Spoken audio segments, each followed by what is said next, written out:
Well, thank you for this introduction. I will go a little bit beyond the Western Desert. Actually, I had a set of real neat slides that I wanted to share with you, but unfortunately, this panel is a little bit different, so I will just try to discuss with you a few issues of importance to you. Maybe we should know what the status quo is and then take it from there. We currently produce about 0.8 million barrels per day of oil, crude oil, and our reserves stand at about between 4 to 4.5 billion barrels. This has been steady for the last maybe 10 years. And we do not expect at the present time to see any increase in oil reserves due to several issues. But our gas reserves are more promising. We currently produce about 65 billion cubic meters of natural gas, and our reserves stand at about 2.5 trillion cubic meters. There is a huge potential for gas. And it's interesting to see this area. We're really surrounded by natural resources.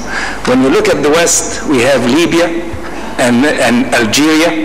We actually import natural gas from Algeria and butane gas. They are both very rich in oil and gas. From the eastern side, we have Saudi Arabia, and even from the south, Sudan. And recently, you probably heard about the Israeli new discovery in the so-called Levant Basin with a huge amount of gas that is estimated about 122 trillion cubic feet. TCF, and this exceeds our reserves. As a matter of fact, it's more than twice our own reserves. So there's no doubt that Egypt is full of natural resources. We have some concessions now in the deep water drilling from on the Mediterranean, and I'm sure they will find natural gas. The problem is that what are we doing with our resources? And this is a major issue. When you look at the production as opposed to the consumption, within the last 10 years, case of oil, from 5 to 10 years ago, we had surplus of oil and we used to export our oil. Only 2 or 3 years ago, this reversed, and now we are having deficit of our oil and we need to import oil.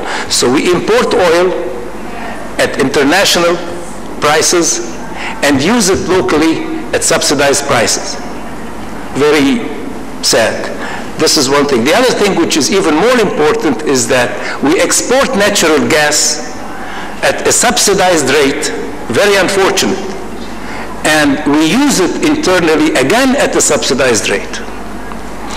The natural gas we export to Israel is probably 1/10 its international price.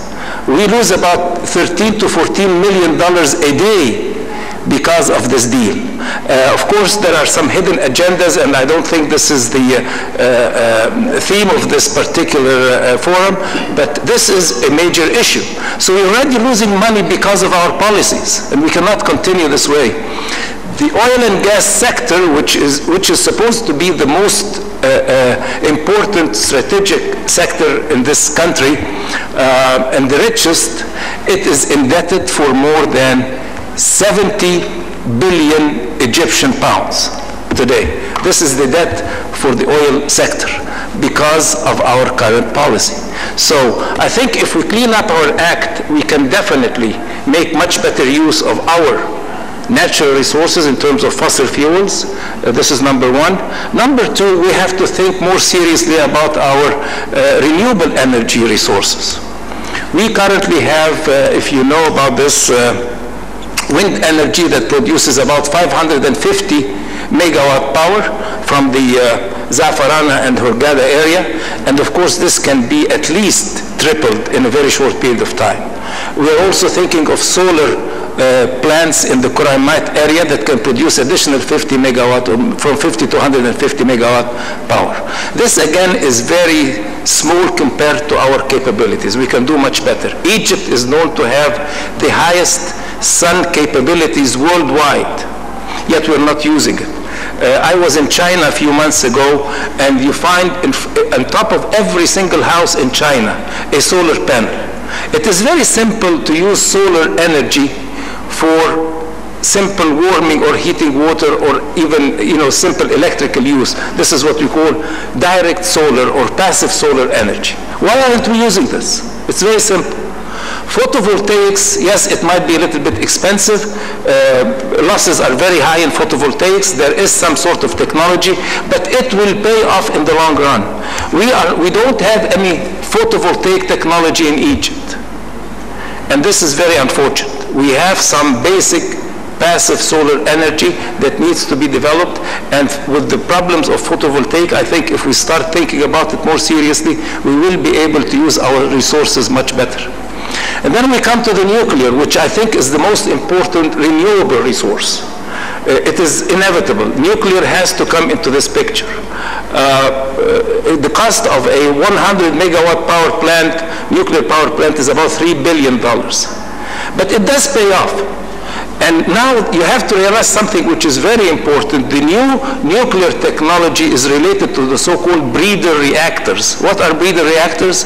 These are reactors that are self-sufficient. You use your source, which is the isotopic fuel, either uranium or thorium, and then from the power generated from the reactor, any waste energy is used to activate non-reactive uranium and thorium. Our country is very rich in both uranium and non-isotopic uranium and thorium. But we can activate or change it into an isotopic form through the waste energy from a nuclear reactor. So you can self-breed. And this is the new technology in nuclear. Of course, we have serious concerns about nuclear because of the safety issues and the earthquake that took place in Japan.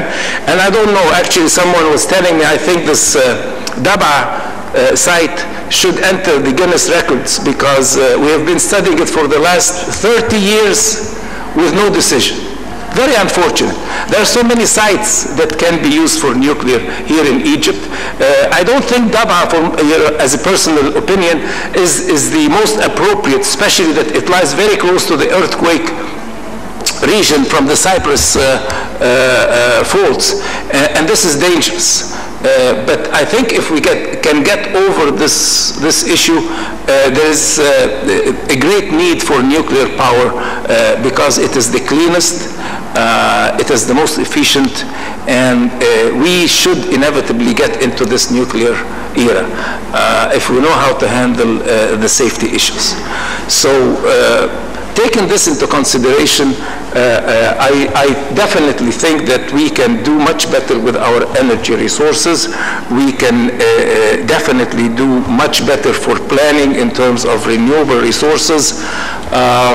The Ministry of Electricity has some statistics which is very interesting, and it shows that yes, we can, or we should increase our energy capabilities by 20% within the next 10 years or something, and this is definitely doable. There is no doubt about it.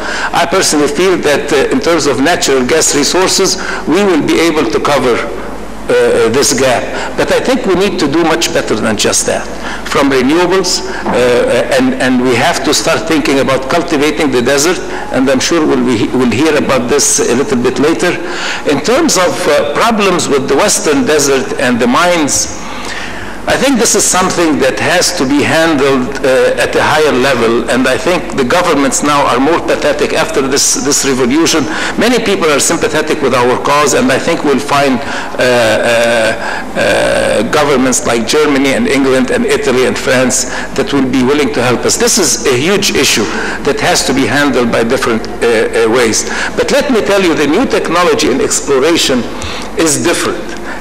Yes, there is always the risk of explosions, but everything now is done by remote sensing.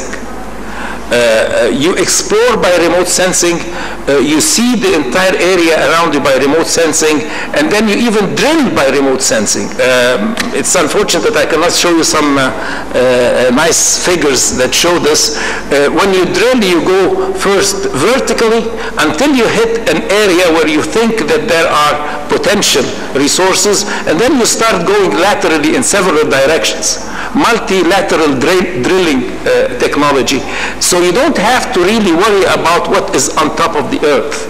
You are drilling a hole, and from this hole you can go thousands of meters under and around you in different directions, and with sensors all over the drilling bits, you can really see what's going on, and from the luxury of your own office or home, you can direct these drill bits to go exactly where you want them until you hit a region of oil or gas, and then you start purging high pressure water to crack these micro channels and start producing your gas or oil. So the technology has changed. Now actually Total has recently published a paper that shows you can even separate gas from oil under the earth and then produce, then you can have two different